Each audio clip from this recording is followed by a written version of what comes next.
Very very very important topic, menstruation. So menstruation के बारे में लोग बहुत घबराते हैं. मैं खुद मुझसे बोला बहुत मुश्किल से जाता है, but this is something that हम जैसे लोगों को, जैसे कि सरवत ने कहा, हाईलाइट करना चाहिए. सो डॉक्टर साहब मुझे बताएं कि what is a normal menstruation cycle, क्योंकि अगर कुछ लड़कियां को कोई आइडिया है ही नहीं कि महीने में 1 दफ़ा हो, 2 दफ़ा हो, 20 दिन बाद हो, 50 दिन बाद हो, तो थोड़ा सा हाईलाइट करें. देखिए, पहले तो मैं ये कहूँगी जो menstrual cycle it start, menarche is the start of the menstrual cycle. Menarche is the start, first time जब होगा. अच्छा, जो फर्स्ट टाइम. ठीक है. ओके, ये ज़रूरी नहीं कि हर एक को 12 साल में, 13 साल में. ये जेनेटिक होता है. जैसे एक मदर है, उसको अगर 12 साल में शुरू हुआ तो हो सकता है किसी और फैमिली में वो 14 ईयर पे शुरू हुआ. सो ज़रूर 1-2 साल के डिफरेंस से कोई इतना फ़र्क पड़ता नहीं. नॉर्मल एज रेंज क्या है? इज़ यूजुअली 12 to 14 ईयर्स में हो जाना चाहिए. अच्छा. बट अगर आप फर्स्ट करें किसी को 14 ईयर्स पे हुआ और अगर मदर को अगर 14 + 15 पे हुआ तो you can wait till. There is no hurry, कोई अप्रीहेंशन की इसमें ज़रूरत नहीं. नंबर 2 के how many days it should be. Usually 5 to 7 days a normal menstrual cycle. Okay. और कितने ड्यूरेशन पे आए, from 21 to 28 days, it varies. So 5 से 7 दिन का हो तो ये नॉर्मल रेंज में है, और हर 21 दिन से लेके 28 दिन बाद हो तो ये भी नॉर्मल है. Exactly. तो एट व्हाट पॉइंट शुड एक लड़की को डॉक्टर से रुजू फरमाना चाहिए?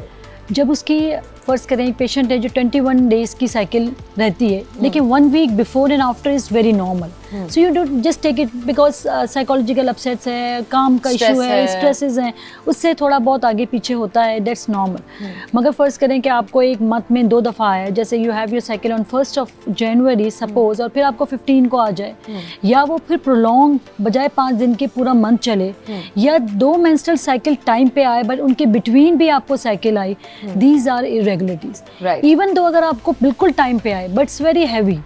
That is passage of clots. खून के टुकड़े आना, ये लोथड़े आना, ये ज़्यादा खतरनाक है कि आपको सिंपल लिक्विड हैवी ब्लीडिंग है. तो that's something abnormal. Thank you very much. This is all very important information. और अगर आप लोगों को, आपके घर में कोई ऐसी बच्ची है जिसको थोड़ा सा out of the health normal healthy range इस तरह की मेंस्ट्रुएशन हो रही है, तो मैंने नीचे यहाँ स्लाइड पे इंफॉर्मेशन दी हुई है जिनको आप कांटेक्ट कर सकते हैं, जिन लोगों को to seek further help and further information.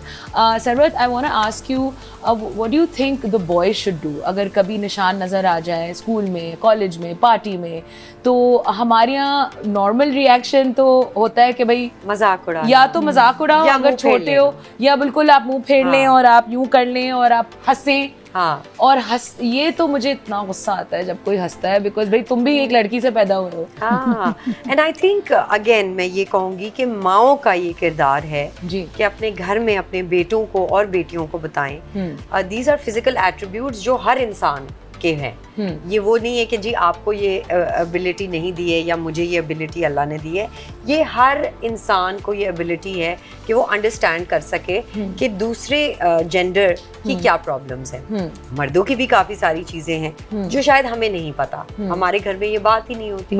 तो आई थिंक यहाँ क्रेडिट उन माओं को देना चाहिए जो अपने बेटों को भी समझाती हैं और अपनी बेटियों को भी समझाती हैं.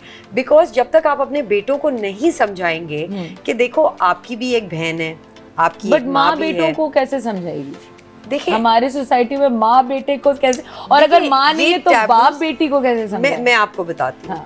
A lot of times there are research जो प्रूवन है कि अगर आपको कोई चीज़ समझ नहीं आ रही तो आप गूगल पे उसको डाल के आप बेटे से कहें कि ये आप पढ़ लें. बट गूगल पे तो इतनी मिस इन्फॉर्मेशन भी तो है. But you see you have to pick and choose, right? You have जो करेक्ट वेबसाइट्स हैं, आपने खुद अपनी रिसर्च करनी है पहले. अगर आप कंफर्टेबल नहीं है अपनी बेटे से बात करने के लिए, you can always take out a print out and be like I want you to go through this and this is a very important thing for your sister. For really good idea. Yeah, because a lot of times हमारी माओं को बेटियों से नहीं वो बात कर सी, बेटों से तो बहुत दूर की बात है. तो आप बिल्कुल सही कह रही हैं कि जहाँ एंड इन होम्स जहाँ पे माएँ नहीं हैं, किसी घर में जहाँ मर्द हैं, बेटे हैं और एक बेटी है, तो वो किसके पास जाए? उसकी खाला नहीं है, कोई भी नहीं है अगर फर्ज करें उसके पास, तो it's the duty of the father और for the father to connect the girl with somebody